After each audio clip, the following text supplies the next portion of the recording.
Crossing High School in Georgetown, Kentucky for Battle of the Birds 3, the first meeting between Scott County and Great Crossing boys basketball this year. Of course, they met twice last season, split the series, each winning on the other team's home court by double digits. I'm Cal Oakes with Derek Varney here to bring you the action here on the Bird's Nest Broadcasting Network, NFHS, and newsgraphic.com. Derek, we're seeing two teams, a lot of similarities. They're young in spots, not a ton of seniors, both off to an 0-3 start against a pretty brutal schedule. They played one common opponent in Madison Central. That game went down to the wire in both cases. Are we expecting that to indicate a good one tonight?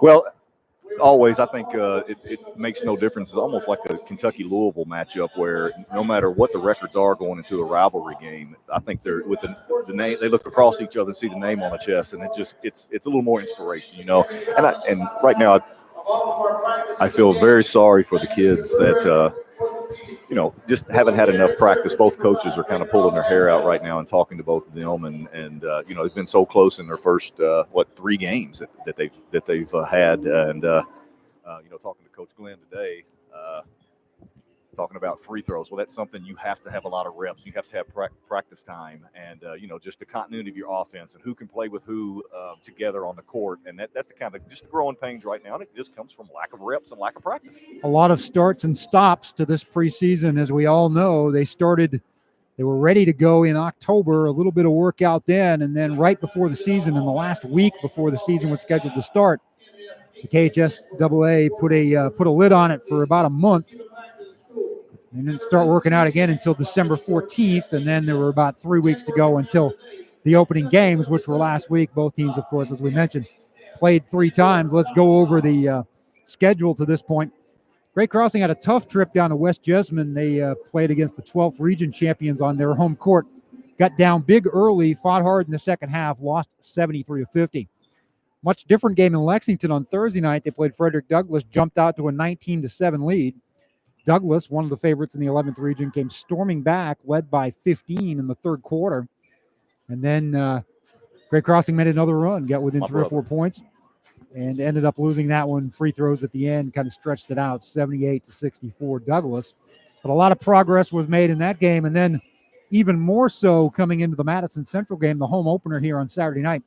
Great Crossing got way down again in the first half, fought back in the third and early fourth quarter to get within 3 points, and lost that one 71-66. But I think Coach Steve Page is really happy with the progress for a Warhawk team. And if you look at this entire roster, varsity, JV, freshmen, out of the 32 players in the program, I believe 26 are sophomores or younger. Yeah, and that right there, on top of, as I discussed earlier, on top of lack of practice, lack of reps, then oh, by the way, we got a bunch of young kids, okay? So then you got to come in, and both coaches are finding positives out of these games.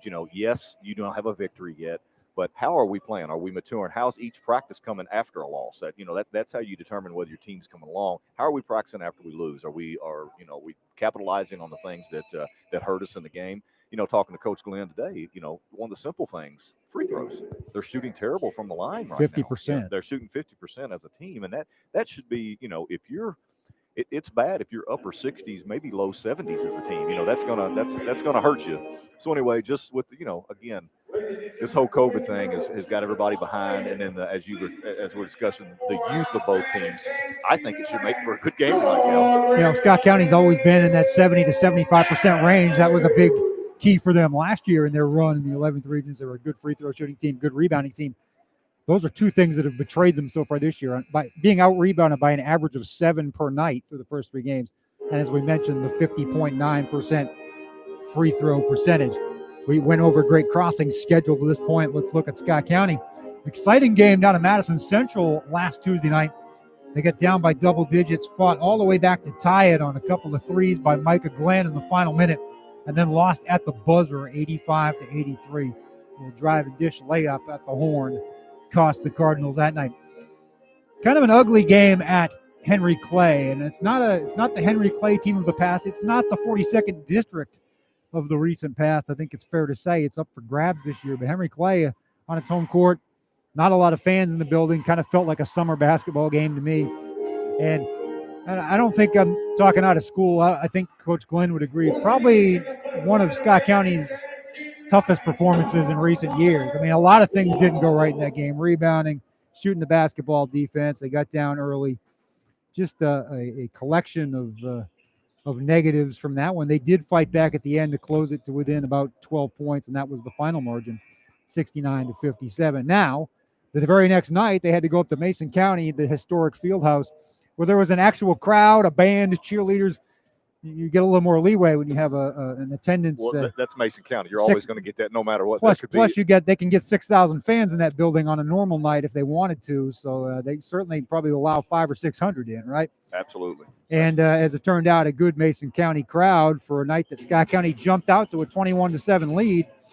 Let that lead slip away, and then just back and forth the entire fourth quarter and into overtime, where they lost 66-64. But again, I think some highs and lows in that game, but as you said, Coach Glenn can find some things to take out of that. One is he's got some guys that have a knack. Isaiah Haynes, 18 points per game. Elias Richardson, he seems to get big baskets when they need them to. And in that Madison Central game, his son, Micah Glenn, with 20 second-half points. So I think it's just a matter of finding who's going to take that big shot when the time comes. That's it. It's continuity, Cal. And you put it nice when you said that's one of Scott County's toughest performances. It was their worst performance in the 5 years that I've been here. Okay, I'll just come out and say it. I hit that stop button. I was watching it at home on my phone, and I hit the stop button pretty quick because I turned it on. It was 61-39. Anyway, with that, I almost walked out on it too. It was ugly. Anyway, with that being said, Coach Glenn, I'm sure he was pulling his hair out after that, and bottom line, I looked at him and said, "Hey, who did your scheduling when you go?" I think both these coaches got to, they got to punch the face of the guy who made that schedule. Oops, wait a minute, it's me. It's me. That's right. I have seen the enemy, and they are us. I said we've learned over the last 20 to 25 years, you always have a lot of practice time before you play Mason County at home, or you have to go to Mason County because walking into Mason County Arena is pretty impressive itself, and then there's not much pandemic or anything that'll hold those fans back. So, what's to tell you that Billy Hicks didn't even want to go there for the last 10 or 12 years. It's just not a place you really want to go very often unless you've got all your guns blazing. You're exactly right. So, it's just both teams. That's why I'm anxious tonight just to see, again, it means nothing but bragging rights in our town. Right now that's all it is. They're in different districts, so it doesn't have any bearing on that. And it's kind of a measuring stick to see where they are at this point in the season. And I like, Scott County, the thing that I have noticed about them, they got kids that can put the ball in the basket. They do. They got kids that will continue to keep trying to put it in the basket if they're having an off night. That's the kind of things they have to learn. Hey, this guy's hot. Let me get it to him. You can't have a kid score 2 and 3 times consecutive down court and then have a bad shot the next time down. That's just not knowing. That's basketball IQ is what I told Coach Glenn the other night that they're kind of lacking right now, and I think it's due to their youth. You got to know when to hold them and know when to fold them, as Mr. Kenny Rogers said. Absolutely. Quick look at the stats. Isaiah Haynes, we mentioned, 18.3 points per game, 5 rebounds per game. Elias Richardson, one of the 2 seniors, along with point guard Chase Grigsby in the starting lineup. Elias Richardson, 12.3 points, 3.7 rebounds per game. Jeremy Hamilton, a junior, averaging 6 points and 6.3 rebounds. He was a key to that run last year to the 11th region title. Nick Mosby coming off the bench, 9.3 points per game. And as we said, Micah Glenn had the big night at Madison Central. Kind of quiet the last 2 games, 10.3 points per game for the junior, 6'1" guard. That covers Scott County. Grigsby averaging 8.3 points, 4 rebounds, and 3.3 assists to lead the team in that latter category. Great Crossing, the key stat for them, I think, their opponents are shooting 53% from the field. They are only shooting 39%. So defensively, certainly, there's room for improvement there. Scoring-wise, Carson Walls with the 18.3 points per game to lead the Warhawks. Janias Burrell, freshman, exciting freshman, 9.7 points per game, and another 9th grader, Vince Dawson III, averaging 8.3. Daquise Brown, 8 points per game. Ty Skierman, last year's big 3-point threat in this game. Against Scott County, had a big night, kind of his coming out party. He's averaging 6.3 points per game, along with Caleb Perry of football fame. He also leads the team, does Perry, with 8.7 rebounds. We've got the national anthem coming here. We'll be back with you shortly.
that out, Cal?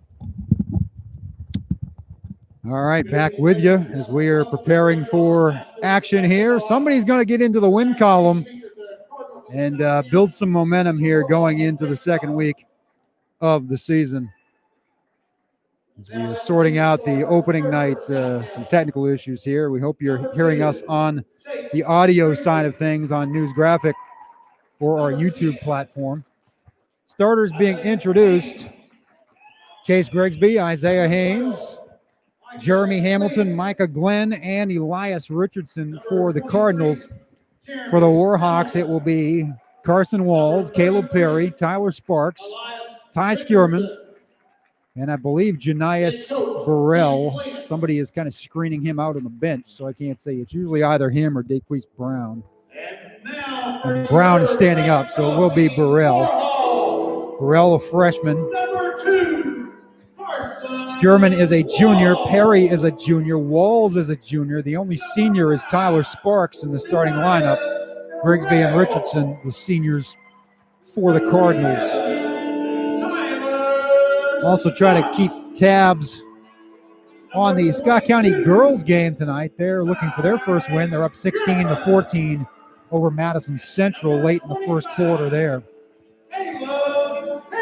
As you may or may not know, if this is your first high school game of the year, there is a coin flip before the game. There is no jump ball, so first possession will be determined by who won that coin flip, and we'll find that out momentarily. Interesting, huh? When you have a coin toss and then they'll go down the lane and start I was going to say, each other, right? They wanted to eliminate a point of contact for the officials. I don't know really what they've accomplished, but it's one of those things that I think looks like effort and progress, so we'll call it what it is.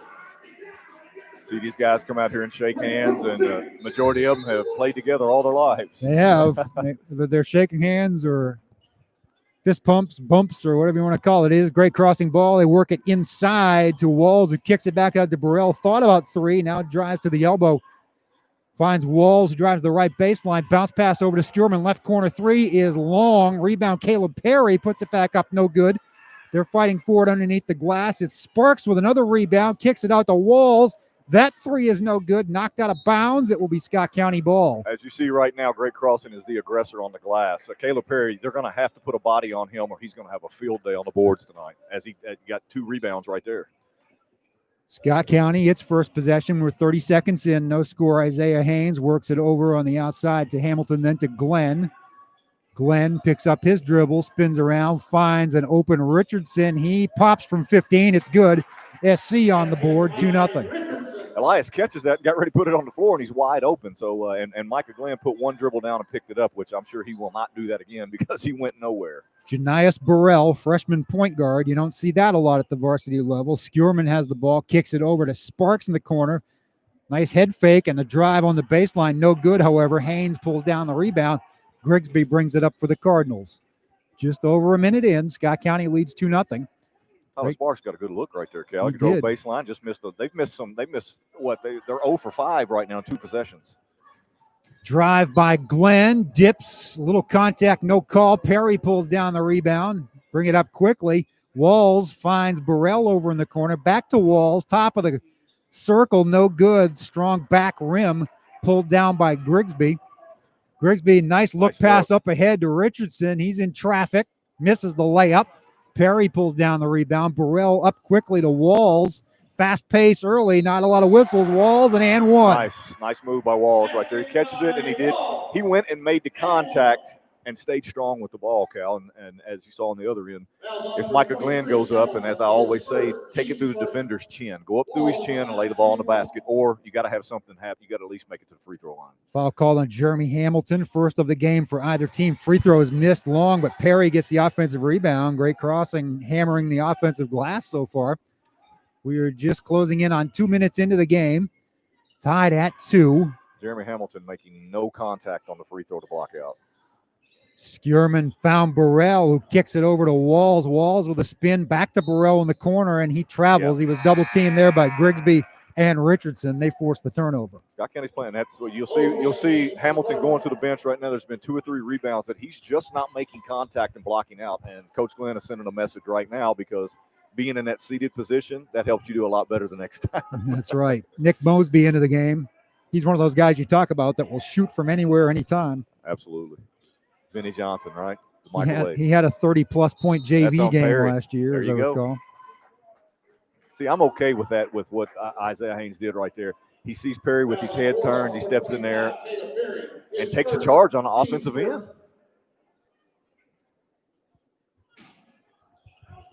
Grigsby looking inbound, finds Mosby cutting. He's guarded by Sparks, gets it back out to Grigsby. Grigsby takes it from Richardson for a deep three. It's long, rebounded by Sparks. Cal, I believe I'm going to take the under in this game. Right now, it's looking that way. Lob from Skierman intercepted. He was trying to find Perry. Glenn came away with it. Glenn goes coast to coast. Contact, and they're going to call the offensive foul. Drawn there by Sparks, who's had a nice start to the game. It was, and Micah's going to need to get – I like his aggressiveness right there. But if he learns to gather his feet in the lane right there, Cal, and go straight up and bank that shot in right there instead of leaning forward, because they set him up the whole time for that charge.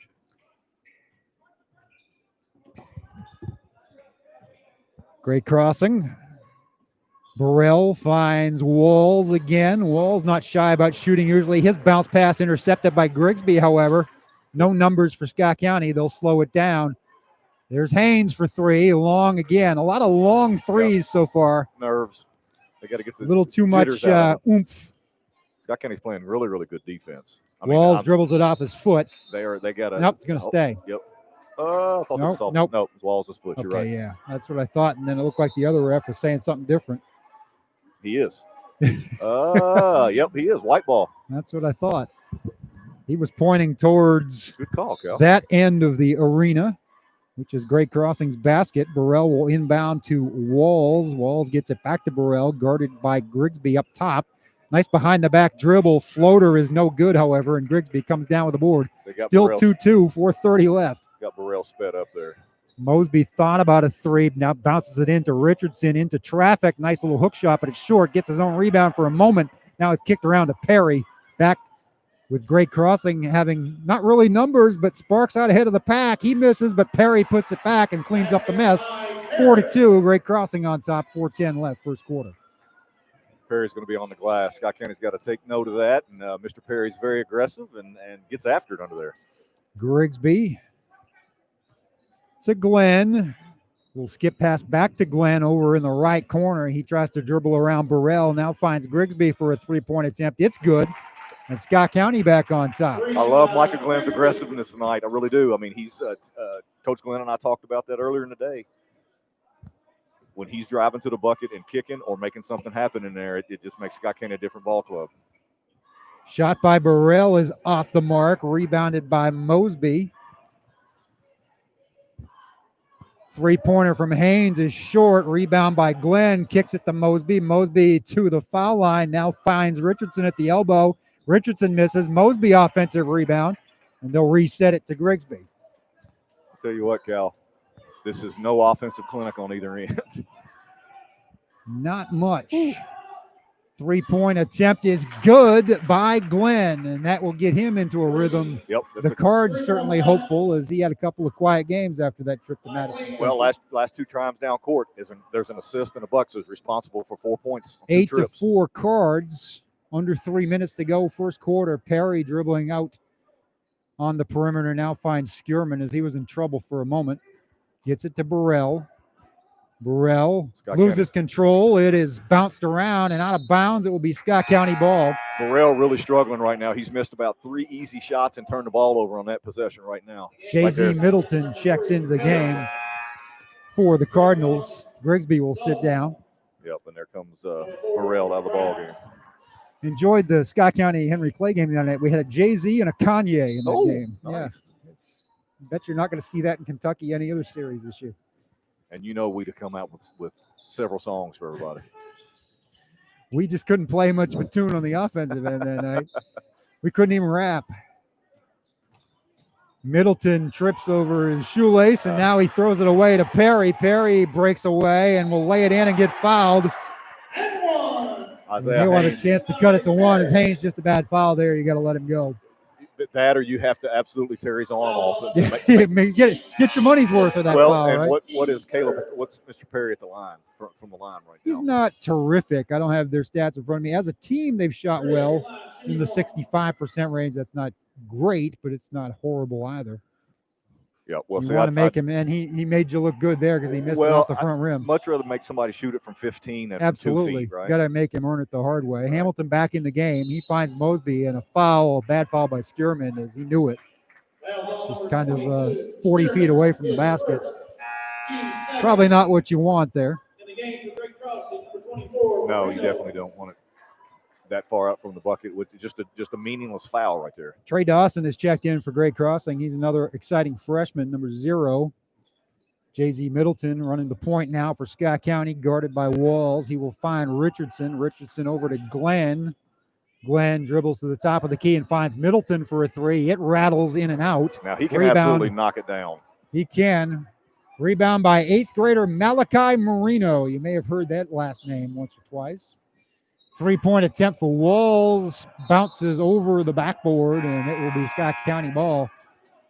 Some tough shooting percentages early for both teams. As they've been long, they've been short, they've been high, they've been low. They have not been on the mark much. Well, you've got 3 layups, 6 points that Great Crossing's got, and 2 of them by Caleb. One was a putback, one was a fast break bucket. So the jump shot is just not there for Great Crossing.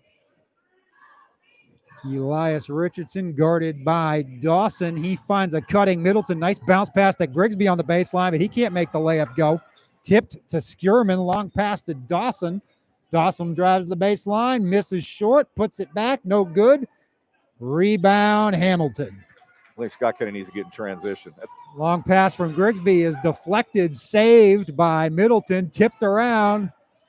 We play the Benny Hill theme music right now. This is rather ugly. It is a foul there by Marino to kind of bail out Richardson as he was driving to the basket. Well, as you'll see, when Marino gets older, that's an 8th grade mistake there. He's backing up as Elias Richardson is going to the bucket, and then he's bringing his arm down to block the shot. It's just a 8th grader mistake right there, especially when you're 6'7". He can put his arm straight up. He is an 8th. I believe he's even listed at 6'8" with the hair, which makes him taller than his brother Michael. He is taller than Michael. I saw a picture of him. I've seen him standing side by side. Michael, of course, along with Cooper Robb and A.W. Hamilton, having a great year down at EKU. Talk about that as the season goes along, as this is the first of 25 scheduled games. Richardson makes both free throws before sitting down with a 10-6 lead. Andrew Wilhite checks in for the Cardinals. Great substitution by Coach Glenn there with only 1 minute to go. Let Richardson, who's having a good game right now, let him get a breather, drink of water, and he'll be ready to go fresh in the second quarter. Carson Walls over to Daquise Brown, who's in the game, had a nice JV game tonight. He's going to be a significant player on the varsity side of things. Hamilton with a steal. Grigsby stops. Kicks over to Mosby. Mosby a little fadeaway. They've shot too many of those fadeaways. And Coach Glenn and I talked about Mosby doing that today. He's such a good shooter. There's no use fading away at all. Walls misses a layup. Rebound from Mosby. So he makes it, he atones at the other end. Wilhite pushing the tempo. Finds Middleton.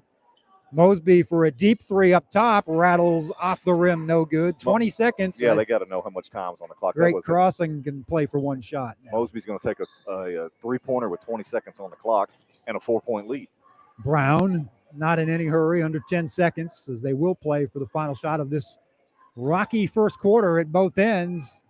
Now he dribbles it off his foot, or at least lost the handle and had to fire quickly, and it was nowhere near on the mark. And we are done. 8 minutes. Ooh. And it's I'd call it a defensive struggle, but I don't know if it's been defense or just some ugly offense. I will say this, Scott County is playing one heck of a defensive game. They really are. I mean, hence the 6 points that are on their, layup. They're giving nothing up in the half-court offense that Great Crossing is running, or, whatever Great Crossing is doing there. Scott County has a lot to do with all the missed buckets and bad shots that Great Crossing's taking. But I'm sure Coach Page is over there making adjustments now, and we'll probably see a little something different to counteract what Scott County's doing on defensive end. 10-6 is your score after 8 minutes. Cardinals on top of the Warhawks. I want to thank our corporate sponsors, a few of them at least, as we read the banners around this beautiful auditorium. Chick-fil-A of Georgetown, Green's Toyota of Lexington, Clark's Pump and Shop, People's Bank, TMMK, Galvin's, Georgetown Community Hospital, Brickhouse Properties, Steve Skierman Kentucky Farm Bureau Insurance, West Banco, Burger King, Bluegrass Orthopedics, DMK CPA, Scott County Veterinary Clinic, Domino's Pizza. That about covers it, I think. Raising Cane's, Georgetown College also providing support of these fine athletic programs here in the county. We're back with second quarter action. We've got stats we'll go over when we get a little break. Grigsby brought it up for Scott County. Mosby will take another three, hits this one, and that was a good look. That was, he had time to set and shoot from the left wing, and Scott County has its largest lead of 7 at 13-6. And that's where Nick Mosby's effective, Cal, is he got that out of the offense. Got a good drive and kick from Chase Grigsby, and then we got a offensive foul on Ty Skierman. That'll be his second. He's going to sit down, and Carson Walls will come into the game. That's the 4th team foul on the Warhawks, 3 for the Cardinals to this point. Cardinals with a 7-point lead and the ball early second quarter.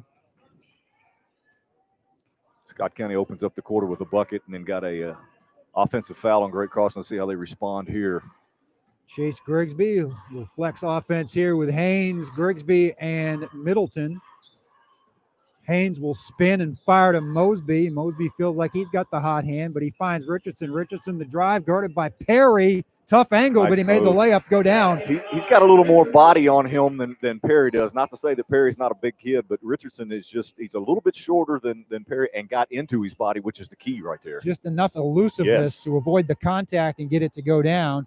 The drive by Dawson, now the kick to Walls in the other corner for 3, and it's good. Great Crossing needed that. Big time. As Carson Walls had been stymied to this point, he cuts the margin to 6. 15-9. There's that baseline drive to corner pass. Richardson for 3. Things heating up, but not there. Front rim no good. Walls came down with the rebound. Walls to Dawson for 3. Right wing in front of the Scott County bench. No good. Mosby tears it down. They get a hand in there. Perry stole it away. Sparks came out with it. I think we got a foul on Mosby from his knees. Probably not a bad foul to prevent the numbers the other way. They will call it on Mosby. It's his first. That 3 by Walls, he was 1 for 5 before he hit that. And Great Crossing was only 3 for 16 from the field in the first quarter. Wow. Scott County 3 for 14. So combined, the two teams shot 20%. It will get better as the early part of the second quarter seems to indicate. As you said, though, good defense on both sides. It is. They're both playing hard. A lot of contested shots. Well, and you know what? It's hard on offensive end when the defensive end knows everything about your offense. Yes. There's no secrets here. It's very true. As Perry from the foul line is good, and all of a sudden, Great Crossing within 4. If Perry adds that to his game. Yeah, he's got quite the repertoire. Off the glass, no good. Grigsby. Perry tears down the rebound. Quickly up toward Dawson. Tries to draw the contact. Doesn't, but he gets it to go down. And a layup cuts to 2. Scott County will get a timeout with 5:46 remaining. Here in the second quarter, it's SC 15, GC 13. As you see, Great Crossing, if they get things going in transition, that's trouble for Scott County. 7-0 run for the Warhawks, started by the Walls 3.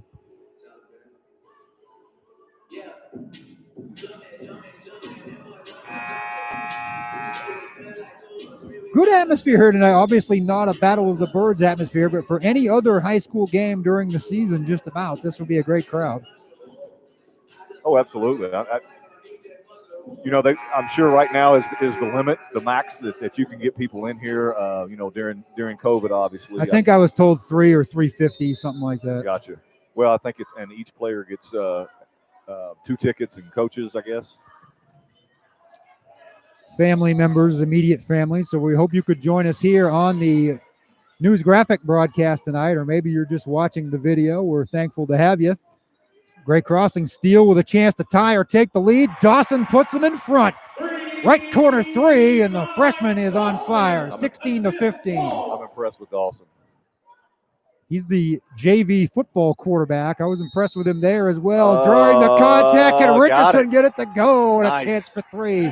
Scott County back in front. We're heating up, boys and girls. Well, if Richardson goes with that, if he adds a head fake in the lane, I've always said that. He gets in there, gets in his body. If he adds a head fake, which he did there, he got Perry up in the air, and he's going for the old-fashioned and 1. That ball just hovered on the rim for about 2 seconds, 3 seconds. He misses the free throw.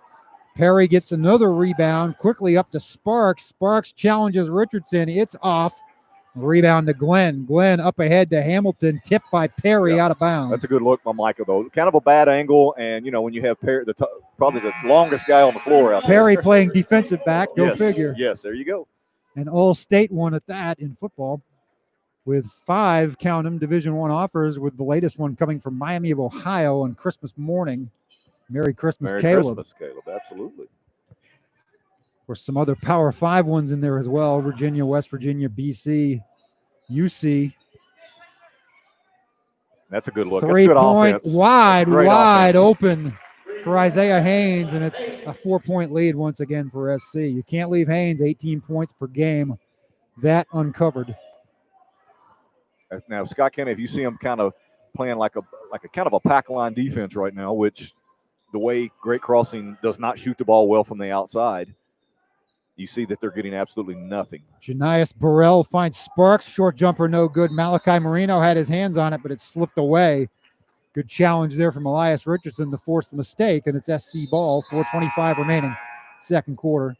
Cardinals up 4. Tyler Sparks are really, really struggling. They got I think Burrell back in for Sparks to give the Sparks a little break here. He's struggling on the offensive end. So you have 2 freshmen on the court for Great Crossing with Burrell and Dawson. You've got an 8th grader in Marino. You've got a sophomore in Brown and a junior in Walls.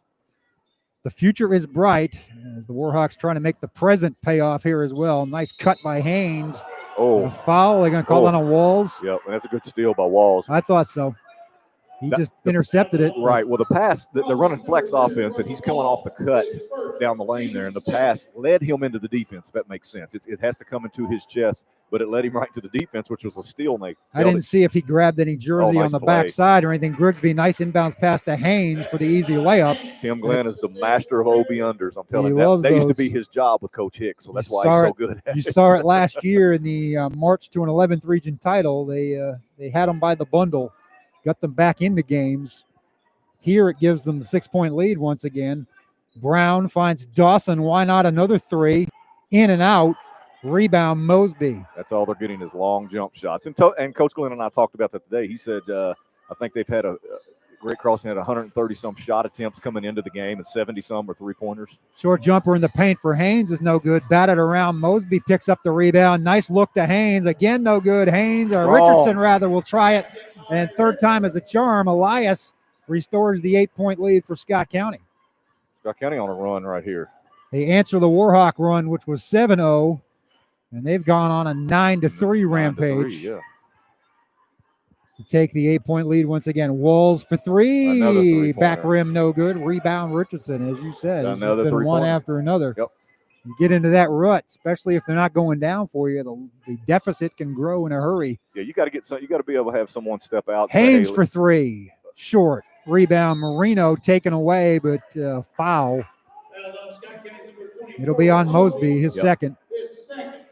Yeah, on Great Crossing's offensive end there, they need to somebody's got to stop the bleeding, and you do that by getting to the foul line or getting an easy bucket inside. Team fouls are 6-5. Next foul by Great Crossing will be a Scott County 1-on-1 situation.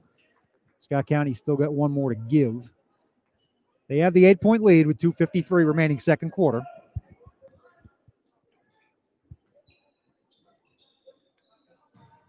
Dawson, guarded closely by Haynes, gets it over to Burrell in the corner. Good defense. Christian Martin in the game now for the first time. Burrell will take a 3. It's long. Rebound Glenn. So they are just falling into that trap. That's all it is. If they can't, Scott County's defense, they're not gambling. They're not trapping. They're playing solid defense, and it's killing Great Haynes will step back 3-1. A chance for a 4-point play. It's a double-digit lead, the biggest of the night for the Cardinals. 2:19 to play in the half. Timeout coming. Good timeout by Coach Yeah, Page. you got to take one there. He's got to figure out a way to get an offense running on to get them off that 3-point line. When it ain't going down, you got to find something else. Let's see with its largest lead, 2:18 to play here in the half, 27-16. here on the Bird's Nest Broadcast Network. Game 1 of the season. Hey, we'll be right back with you tomorrow night. The Scott County girls will host Bryan Station. Scott County girls hosting Madison Central tonight. We're checking in on that score. I believe at last check, Madison Central was up 1. They must be at halftime by now. The Wi-Fi in here is sketchy, to say the least, in this beautiful gym. Something about the ceiling doesn't like I think they built anybody trying to stream anything. Right, they built it without media being in mind. Down on the floor the other night was fun. I could monitor the Scott County-Mason County game. A miss, but an offensive rebound from Mosby and a 3 from Glenn. Scott County on fire, 30-16. See Micah Glenn step into that, Cal. When the ball's coming, his ball in the air, feet in the air, he grabs it, shoulder square, bang. These Scott County kids are streaky, but when that's a hot streak, it's scorching hot. Another miss for Great Crossing. That one inside finally. Rebound Hamilton. Grigsby's pass is tipped and intercepted by Walls. Chase has had that happen a couple times. He's got great looks. He's also got great hair. He does. He's got some serious flow. He's got a little Teen Wolf going on, doesn't he? He's got a hockey haircut right there. He does have the Teen Wolf cut. He does. Drive for Dawson in traffic. Can't get it to go down. Ball tipped up in the air. Recovered by Hamilton. A lot of big bodies. Dawson underneath with Moreno, but Scott County comes away with it. Moreno just gets pushed through. It's just a strength factor right now. He's still the kid's still obviously still maturing and probably still growing. He's just getting you can see where he's an 8th grader in there. They also have a Ryan Fisher, a sophomore, who's a big body. That 3-pointer was short by Haynes. Rebound Moreno. Haynes needs to use legs every single time. He's got great bounce, but you can tell when he's going to be short. Deep 3-pointer for Janias Burrell. And as we said before, Great Crossing needed that. Yep. It cuts it to 11, under a minute now in the first half. If I'm Coach Page at this point, I'm kind of happy to only be down 11. Backdoor cut. Mosby. Nice pass by Hamilton for 2. Great pass. Mosby's long. He can play the block. He's got so much potential. He just needs to the stuff he can do, and don't worry about the other stuff. The fadeaway jumpers, and he can play. Burrell drive, floater, long, gets his own rebound, puts it back up, in and out. Rebound Moreno, third chance, good. Malachi off the glass. The 8th grader gets into the scorebook. It's 32-21 Scott County. They will probably play for the final shot. A little defensive pressure in the backcourt. Now Grigsby finds Mosby in the corner. He won't wait. 3 in and out. Rebound Burrell. That's twice he's done that now. Up to Walls, under 10 seconds, gets the layup, and there's a little mini run for Great Crossing. See what happens there, Cal, when you take a bad shot. Burrell, Martin, good at the buzzer. And 7-0 in the final seconds for Great Crossing. Cuts this one from, in half, 14-7, 32-25. And if the basketball gods, if you use that word, it comes when you take a shot with 20 seconds left and a 9-point lead, 11 or 9-point lead. Mosby did that before the second quarter ended. Before the first quarter ended and the second quarter. His missed shot there leads to 4 points on the other end. Good Warhawk defense and bad Cardinals shot selection leads to a 7-0 run in the closing seconds. How are you, Sam? Good. We will have halftime stats momentarily.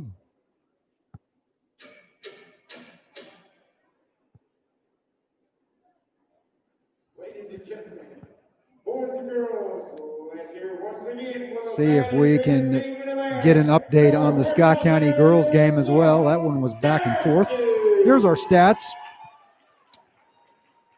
Shooting percentages aren't pretty, especially on the Great Crossing side. 31.4, 11 for 35 from the field. Scott County is 12 for 30, or 40%. They are a little better from three-point range, 6 for 15, than Great Crossing, 3 for 12. Scoring-wise, Great Crossing, it only looks like, I don't mean to interrupt, I'm sorry, but it looks like Great Crossing has shot a lot more because they've had no success. Yeah, it's just been a lot of in and out. And, It's they're good looks. They're just not going down. They've been streaky. Of course, a couple of big ones by Dawson, Walls, Burrell. Each hit one. But scoring-wise, it's been spread out for both teams. Elias Richardson with 10 points to lead the Cardinals. They've also received 8 from Isaiah Haynes, 6 from Micah Glenn on a pair of threes. He's 2 for 2 from deep. Mosby with 5, Grigsby with 3. And that's the total of 32, I do believe.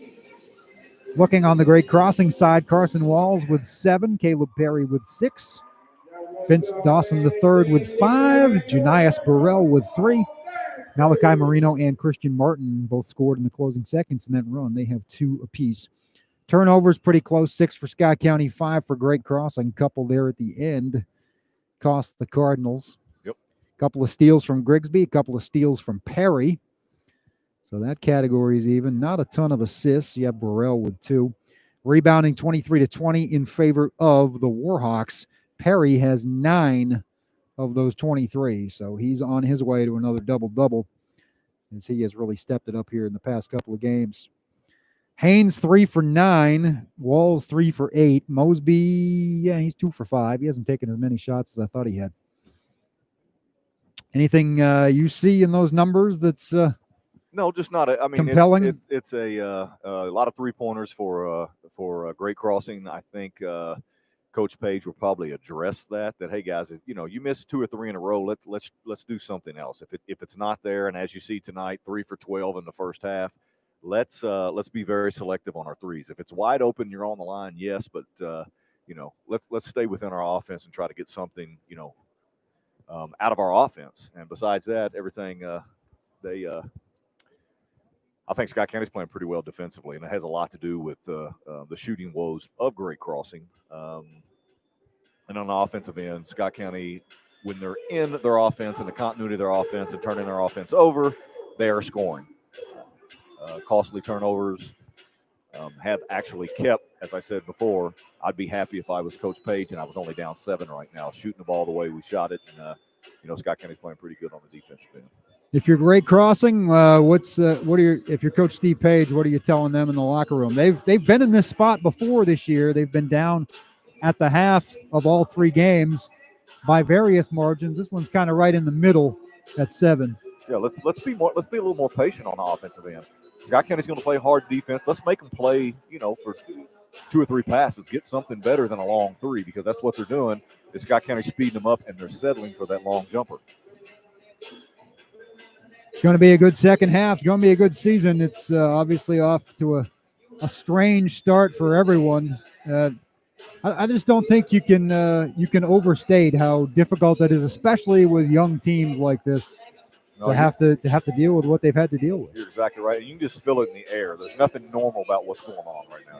Even we're used to, Kentucky high school basketball with, you smell the popcorn, a lot of people in here screaming and hollering, and it's just not there. You can hear the people across the arena, talking, and it's just not the same feel. And I know if we feel that, how the players feel as well. Yeah, no band, no real concessions to speak of. It's just a different vibe, different atmosphere. But we are going to bring you 25 games. We apologize for those of you that were looking to link the sound with the NFHS video tonight. There's been some technical issues on that end. We hope you've been able to find us on the newsgraphic.com website or the YouTube platform. I want to thank Mike Scoggin and James Scoggin for all they do, my publisher and my producer, director, photographer, who makes this all happen. We are going to be with you twice more this week. Actually, 3 more games. One of them is a doubleheader. We have the Tuesday night game we mentioned, Bryan Station at Scott County Girls. Then we'll have our first look at the Great Crossing Girls in a big one on Friday night as they will host Franklin County, the 2 best teams far and away in the 41st District. I saw, in some people's mind, Franklin County number 1 or 2 in the state, and that'll be a measuring stick game. That'll be a litmus test. We will see how far Great Crossing has closed the gap, if at all. And then the boys will play that night as well. And, this Great Crossing team, I don't know if from what you've seen in the first half, but I get the feeling they're have every bit as good a chance of winning that 41st District regular season title again this year and being a threat to make a run. Sure they do. We're here we are talking the 4th game of the season, and we're, not really trying to diagnose because you and I know better than that. It's tough. It is.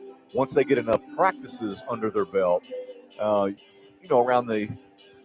I think it's really going to be late January, early February yes, before we know anything. Right. Exactly right. But yes, they absolutely have the team and have the players to win the 41st. They've certainly got. I think this team has athleticism that last year's team didn't have, and I think they share the ball pretty well. I think there's again, both teams are going through this, still finding who those go-to people are in tight spots. But I don't think any. I think that the good thing of that is I don't think teams that play them can focus on any one or two things. I think it's there's some depth, there's some balance that both these teams will bring to the court this year. Right. What's going to happen with Great Crossing is in the scouting report, you run them off the 3-point line. You got to make them do something different. So that's what Coach Page. I know that he knows that they have to work on something else besides. What happens when we can't shoot a 3-pointer? We got to have something. We got to get some continuity, whether a flex offense or doing something where there's a lot of movement to try to get, closer to the bucket. I mean, you watch kids warm up now. You can watch on both ends before games, right now during timeout. It's just nothing but 3-pointers. These kids, I don't care your size. If you're supposed to be inside, working on your, moves around the bucket. That's what the game has become. That's it. They just come out and they all do it. And threes and transition layups is what the game has become. I would never, ever allow a player to shoot any shots in warm-ups that you're not going to shoot in the game. And if you're a big man, you're not going to come out and shoot 18 to 20-footers if you don't shoot those in the game. It doesn't make a lot of sense. It does not. Scott County after tonight, I believe they go to East Jessamine tomorrow night. And that game is there is a link to that game. I'll post it on my social media channels. I think Hyped Up TV is the East Jessamine source for live streaming. So Scott County will be on the road tomorrow night. And then they will host Frederick Douglass on Friday. I kind of feel sad about missing that one. We will have a good reason as we will be here for the doubleheader, but that's a big one in the 42nd district. I don't find Douglass to be what they were last year. I think they rely heavily on Deshaun Jackson. He's as good a player as there is in the state, but his supporting cast I have questions about. Well, I totally agree with you, but last year, if they let him do what he did last year, it doesn't matter about the supporting cast, because you and I saw him put on some performances last year that it was just him. It was just him. Every time. And then the other thing about that team is they shot like 55% from the line all year, and then when they play Scott County, it'd be 80, 90%. Sure. They put the games away. So yeah, that's a game where, Coach Glenn and coaching staff are going to say, hey, one of the other four is going to beat us. We're not going to let one man beat us. Of course, you can watch that one on the NFHS network, even though we will be here. We encourage you to watch us, obviously, with the doubleheader that night. But if you're a Scott County fan, we understand you're going to probably gravitate in that direction on Friday. We hope you do have that monthly subscription. It's $10.99, but it's a bargain at that. Basically, you watch two games, it pays for itself. Plus, you can watch any game from anywhere in the country that has a school that is affiliated, and there are hundreds and hundreds. Search, you just put the high school. You just put Scott County. You put Scott County in, it comes up Scott County, Georgetown, Kentucky. Exactly. You can't miss it. And you basically not just varsity, JV, freshman, any game played in either of these gyms in the county will be on there. It'll be Great Crossing ball to start the second half as Tyler Sparks inbounds to Janias Burrell, who finds Perry up top. Perry goes after Hamilton and then kicks it out to Walls for a missed three. It's tipped around. Walls gets it. He finds Sparks in the corner. Sparks with a little head fake. Now gets it over to Ty Skierman. Skierman drops it to Sparks. Guarded by Hamilton. Skierman, he hasn't been able to get many open looks tonight. He has not. Ball tipped by Hamilton. This could be a dunk or a lay-in. It'll be a lay-in, and it'll be a 9-point lead for the Cards. 7:29 remaining third quarter. He has another gear. He does. He has a motor. We've seen it in football. We've seen it in basketball. He's streaky in both sports. Big time. That's what they're Steal there by Hamilton, as if on cue. 2-on-1, but it's intercepted by Skierman, but he walked. Yep, that's Jeremy Hamilton's issue right there. Is just the ball handling. He's not used to handling the ball. He's a catch it and make sure the guy is directly open before I throw it, because if not, it's a turnover waiting to happen. Skierman made the steal but couldn't make the jump stop. Inbound quickly to Haynes. He misses. Perry tears down his 10th rebound, and he will take it to the hoop. I think he was deciding whether or not he was going to pass or shoot, and then it just went out of bounds. Yeah, he's got it. And I see what Coach Page is going to do here in the second half. He's going to press, which I don't blame him. just to try to get some turnovers from Scott County and try to get his team in transition, because half-court offense is killing them right now. There is none. Perry had Walls as a trailer, and then Walls just kind of stopped. There you go. The ball went out of bounds, and there is timeout quickly. It's going to be a 30. Young kids out there, if you are watching and you can see tonight, the last place you ever want to dribble is right to the trapping area there against the press. That's what the timeout was for. And Chase Grigsby, the veteran, knows that. He said, "My bad, coach. I will not dribble over there and get into the trapping area again." Timeout, Scott County. They have 3 remaining. Great Crossing has 4. No fouls called yet here in the second half. And there's your game reset. 34-25. Scott County leads Great Crossing. We've yet to have a down-to-the-wire varsity game in this series. We were kind of hopeful tonight might be that. But last year, Great Crossing at Scott County, if we remember, the packed house. You couldn't get another person in there. Skierman took that game over. Early. That was done early. It really was. They win by 14, and Scott County comes here and wins by about that much on their home court. You could kind of see Scott County had turned the corner at that point, and maybe Great Crossing, they had turned the other corner going into the postseason. And it did play out that way as Richardson spins and gets fouled, a little bailout foul by Skierman. That'll be his 3rd. I'm glad you mentioned that. Big bailout. Because that was an awful shot. He forced a bad shot, but he definitely bailed him out. And again, I like with Elias Richardson, he does use his body well. Yeah. To be a good big man inside, you always have to feel your defender. You got to feel the contact to know where they are. He's got a game that translates well to the small college level, I think, with his court awareness and the things that he does like that as he makes the second free throw. 10-point lead once again for SC. 35-25. Burrell not closely guarded. No, I mean, Coach Glenn has it. That's a great job what he's doing here. He's just kind of laying back, and Chase Grigsby lost his man. Yeah, and Burrell made him pay with a corner 3 to get it within 7. Burrell can do that. He did it to Madison Central a couple of times to get them back in the game that night on Saturday. 48 hours later, he's warming up. Bounce pass from Grigsby to Richardson. Nice move by Elias there. Two-man game. As long as they get the matchup with Skierman or Burrell on Richardson, they're going to keep going two-man game on this side.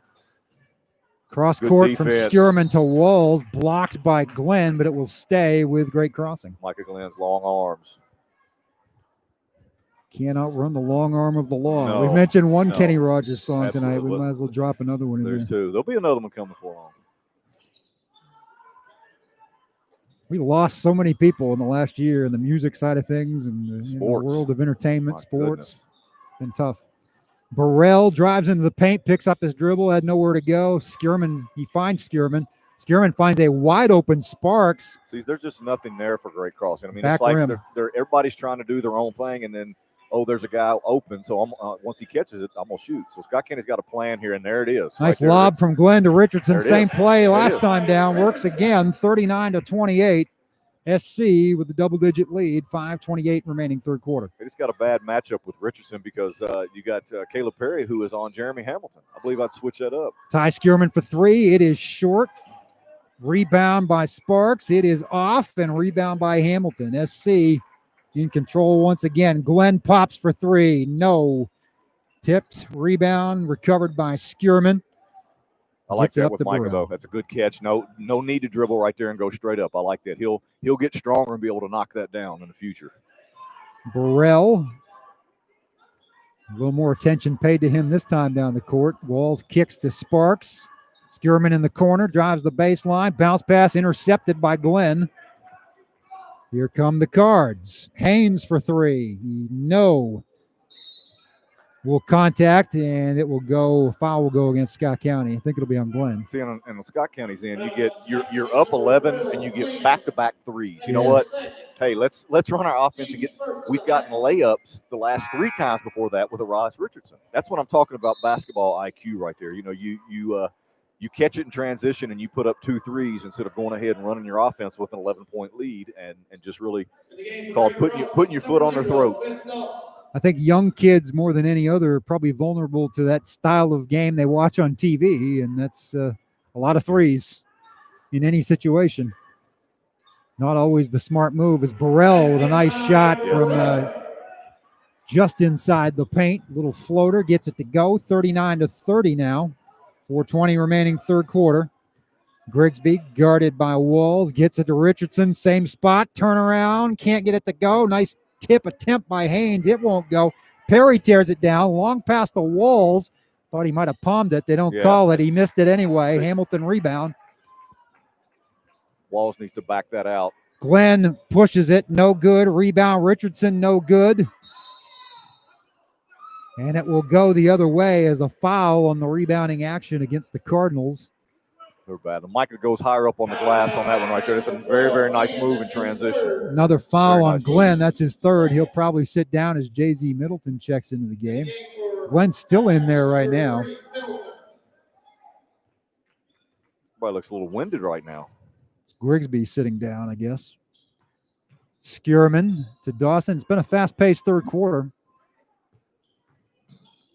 Skierman picks it up. Cross-court pass to Burrell. That three is short. Rebound by Haynes.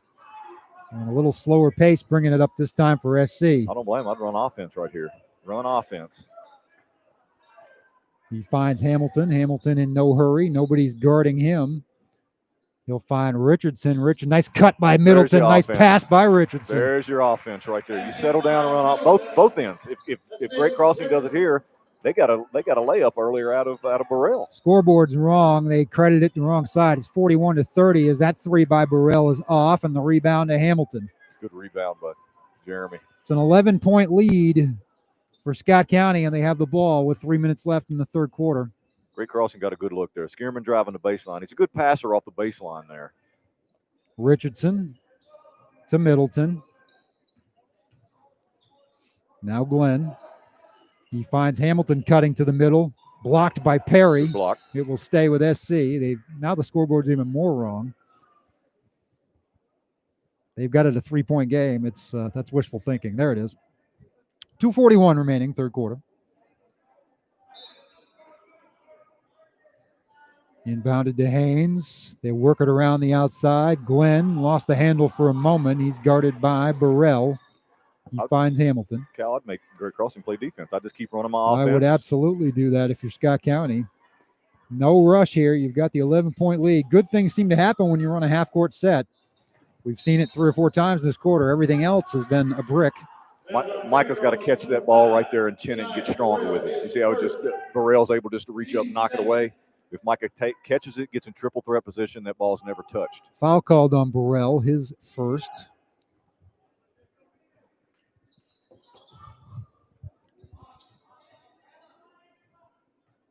Middleton drives to his left. He'll spin it back around to Glenn. Ticking down to the 2-minute mark of the third quarter. Burrell knocks it free. He'll have a layup. He'll miss the layup. Rebound Walls. It's good. 41-32. Great Crossing just can't get it any closer. They'll whittle it down 9-7, and then Scott County will go on a little mini run and stretch it back open. That's been the pattern tonight. Foul on Walls. That's 2 on him with 1:49 to play, third quarter. Moser replaces Glenn. Micah's just got to get stronger with the ball. He knows it. He knows exactly what he has to do, and Coach Glenn knows it as well. And let him sit down here a little bit and think about it. And he knows he's got to catch the ball and get stronger with it. There's no way somebody just reaches in and knocks it away from you, and he knows that. He'll get stronger. Bounce pass inside to Hamilton. They will look for Mosby, 3-point, in and out. Rebound, Hamilton, good rebound, and a beautiful dish for Richardson, who can't get the short jumper to go. Another opportunity for Haynes on the glass. Scott County rebounding a lot better than they have early in the season, and they've got the 11-point lead. There's a long pass for Great Crossing. Almost a travel there by Dawson. Glenn wanted it on the bench. They didn't call it. Scott County's just got another energy level right now than Great Crossing does. Great Crossing has to match it. This third quarter almost elapsed. Nice little runner by Skierman to get it back within 9 from the left baseline. Is that his first 2? That is, I believe, his first points of the night.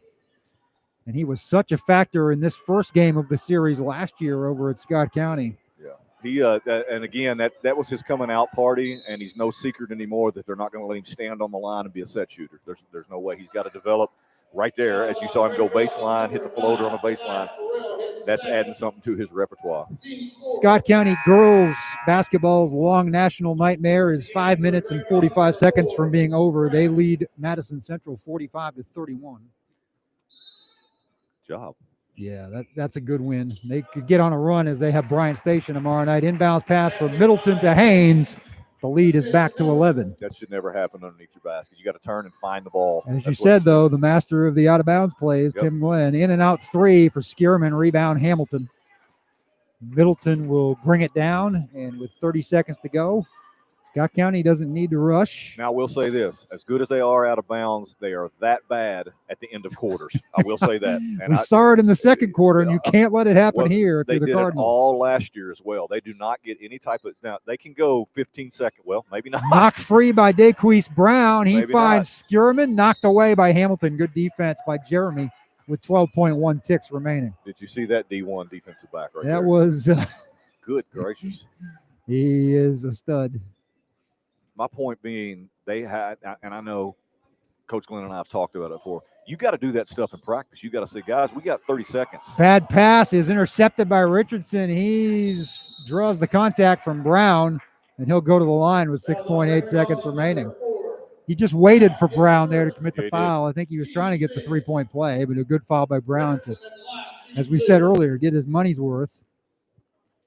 Make Richardson earn it the hard way. Good free throw shooter. And I just put the kiss of death on him, I'm sure. This is the first. You sure did. That's what I do. Of course, as we said, coming in tonight, 50.9% from the line were the Cardinals. In the first half tonight, they were only 2 for 4, so pretty much on pace. He makes the second one, rattles it home. And as we saw earlier, he'll sit down, get the extended breather as Willite checks in. 46-34, Scott County leads. Final possession, more than likely here, of the third quarter. Great Crossing has to go end to end. Dawson looks to put the ball in play. He does to Brown. Gets it ahead to Skierman, who will fire from NBA three range. No good. Rebound Wilhite. And that will do it for the third quarter. Your score, the Scott County Cardinals 46, the Great Crossing Warhawks 34. Ladies and gentlemen, I'd like to remind you that all home mascot football games are broadcast live on NFHS Network. Thank you for joining us on the Bird's Nest Network tonight, at least on the audio side of things. We will have 24 more of these. Hope you can join us.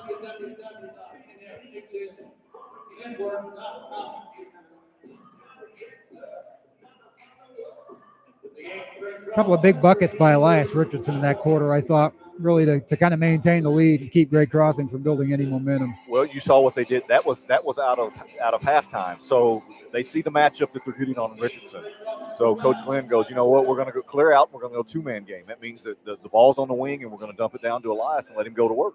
And that's exactly what happened. It kind of blew the game open. When I say blow the game open, no, they're only up 12. But it hasn't been that close. It hasn't been that close in the third quarter. More than, I think it got to 9 points was about it in the third quarter. But Scott County's running offense. Great Crossing is not running offense. And I think that's the difference in the game.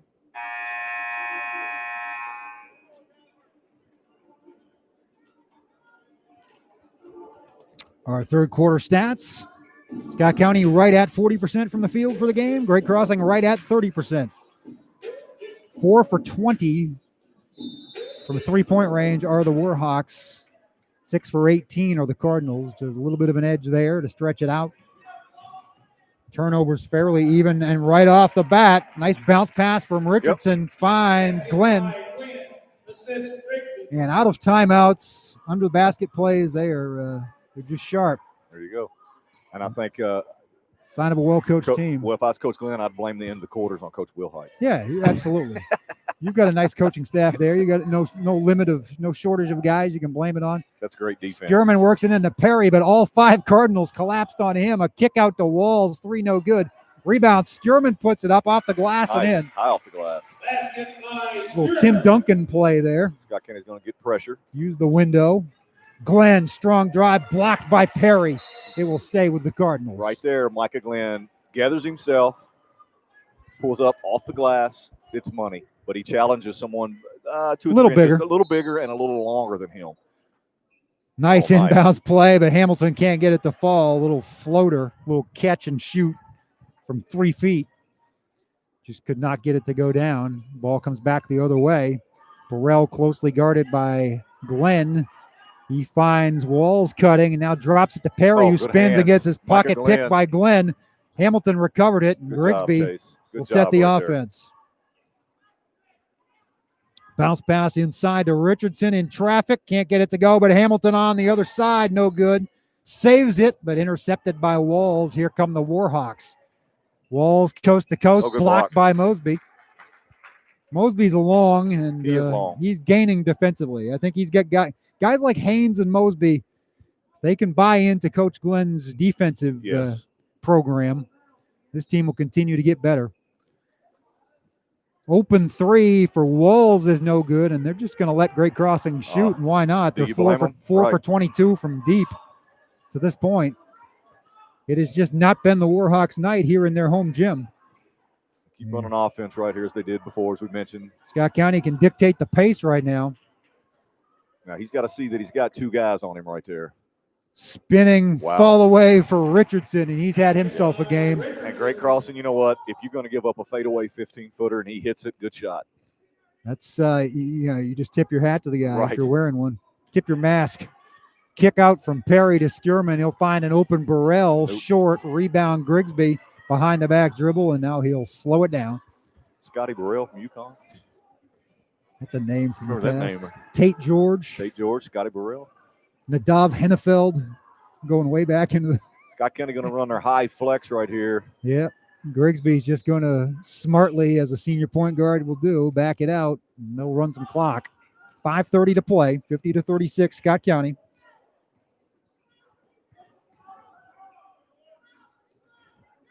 You're going to get a cutter here. If they're just patient, they're going to get a cutter. Jeremy Hamilton, do not shoot, Jeremy. Thank you. He will not. Good strong cuts and good picks. You got to put a body on somebody in the flex. You just want to see kids play to their strengths, and that's not Jeremy's strength out there. Scott County just working the ball on the perimeter right now. Now Richardson will drive it and get fouled. Now see right there, Elias passes when he d't need to pass there. He'd already gotten his shoulders through in the lane. Under the 5-minute mark. Skierman picks up his 4th foul. I believe only 2 points on the game for him. 1 for 5 from the field. Carson Walls leads it with 9 for GC. Richardson now with 18 for the Cardinals.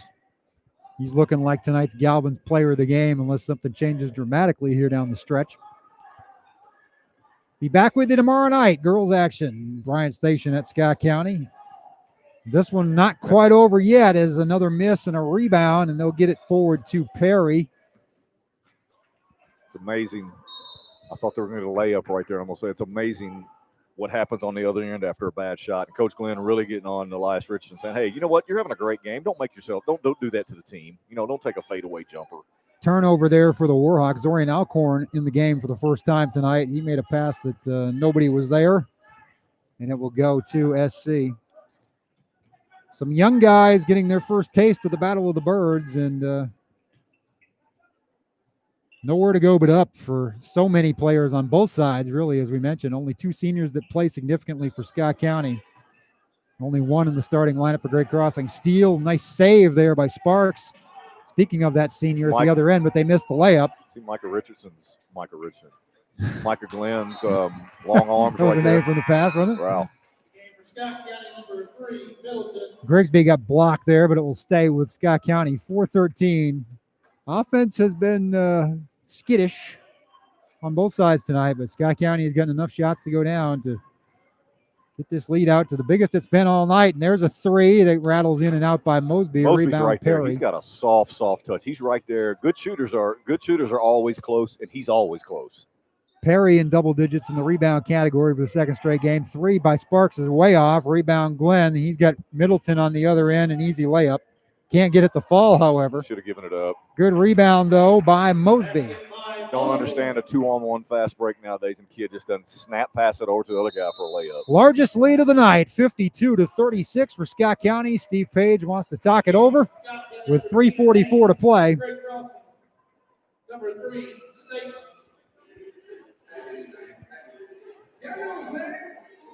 Timeout charge for Grace Crossing.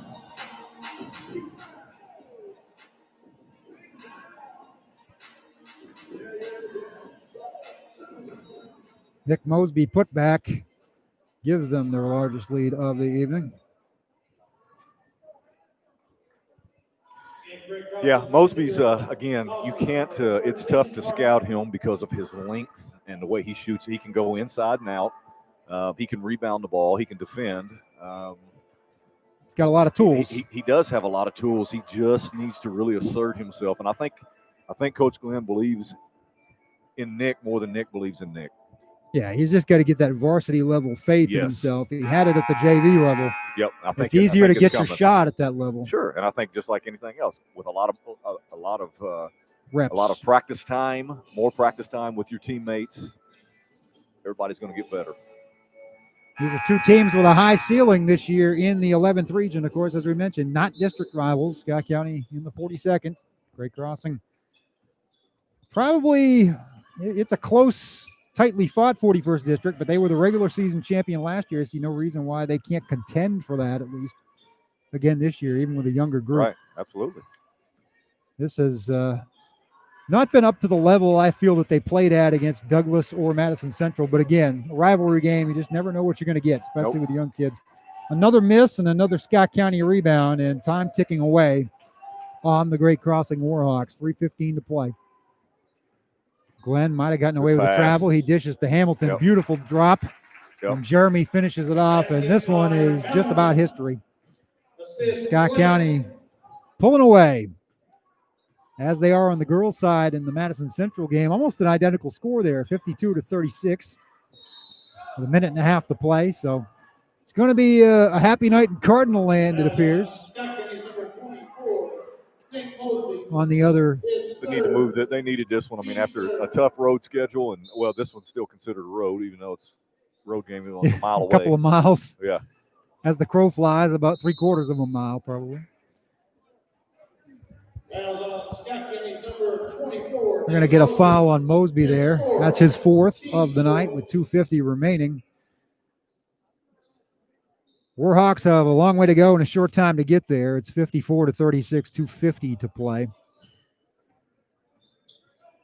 Seeing a lot of new faces in the game. Taekwon Stakelin in there. They throw it away, and there goes Haynes for the dunk. Punctuation, exclamation, devastation. As Haynes throws it down. I wanted that for him because he's always trying to get that leak out. He got one there. Got some elevation. Scott County's still diving on the floor. You got Coach Lynn. You know what? You got to love that no matter what. You're up 20 points. You're playing your rival, and you're still diving on the floor. And I'm looking down at James Scoggin, who's looking at his camera, and my only question is, did he get the dunk? He's wondering the same thing right now. For Great Crossing, number 4, Brown. Number 12, Fisher. Number 24, Marino. The game for Scott County. The bench is empty. Yep. It's the white flag has been waved. Nice game, Micah Glenn. Always steady. I like what he's doing. He's maturing before our eyes. He's going to be dangerous. You watch about the end of January, beginning of February, marching on into the tournament. He's a weapon.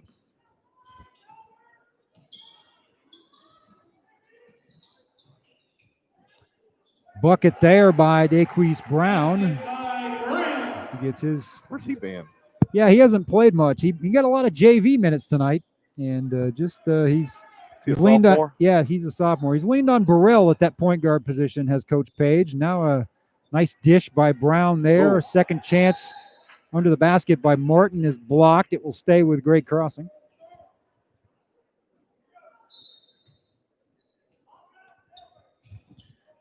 Minute 53 to play. Scott County is going to get its first win of the season, and they will go right back on the road tomorrow night and try to make it 2 straight, as they hope to carry the momentum as Great Crossing walks there. And, of course, when you're not shooting well, there's a turnover. The kid catches it across court and does knocks down the 3 after the whistle. It's a tough week for Great Crossing as well, an important one Friday night, as we mentioned, against Franklin County in the district. Then they'll go to GRC, arguably a top 10 team in the state, on Saturday. Drive blocked. That's a Gage long, Richardson, the 8th grader in the game, younger brother of Elias. He's going to be a good one. Yes, he is. I like the way he got to the bucket right there, and he's like, whoop, there's 6'8". Yep, that's going to be a good matchup to watch in the years to come between two 8th graders.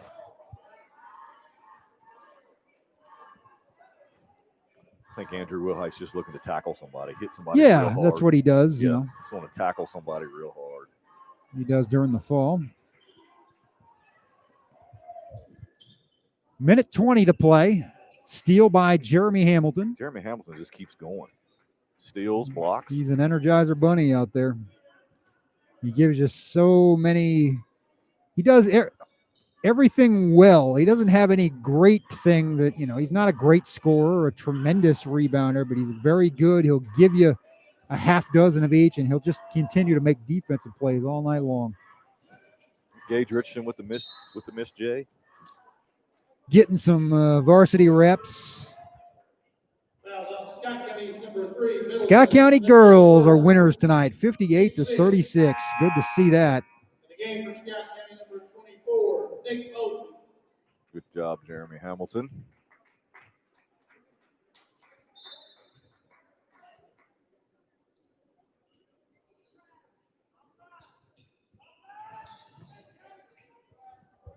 Floater is good by Christian Martin. He didn't look too bad, He had a good JV game as well. That's where I saw him in the JV game. I think he was one of the 2 double-digit scorers in that game, along with Malachi. Final 30 seconds of this Battle of the Birds. It has been not all Scott County, but they have been authoritative, and they will win by double digits on the road in this rivalry once again. They need to just hold this right here. No need to shoot. 15. They will. Good it's hard to tell Yeah. young kids not to shoot. You put them in the game, they want to impress their family and friends. Not many friends here, but family at least. Right. Ohio State 7, Alabama 7, end of 1. Well, go with the under. Yeah, that can change in a hurry, though. Oh, gosh. Little shot there, no good. Fade away by Christian Everly. It is torn down. The rebound by Ryan Fisher. They will push it up to Dawson for the final shot of the game. It is no good. Fittingly, a three-pointer that's off the mark at the buzzer for Great Crossing. And Scott County is your winner tonight, 56-40. They get their first win of the season, and it's a sweet one for them against Great Crossing. I got to think defensively, they got to be delighted. Oh, absolutely. I think Scott County played a stellar defensive game. Now, we could be sitting there, a different story had Great Crossing hit half of their threes tonight. It would definitely be. They got some good looks, so it's not like they're being forced.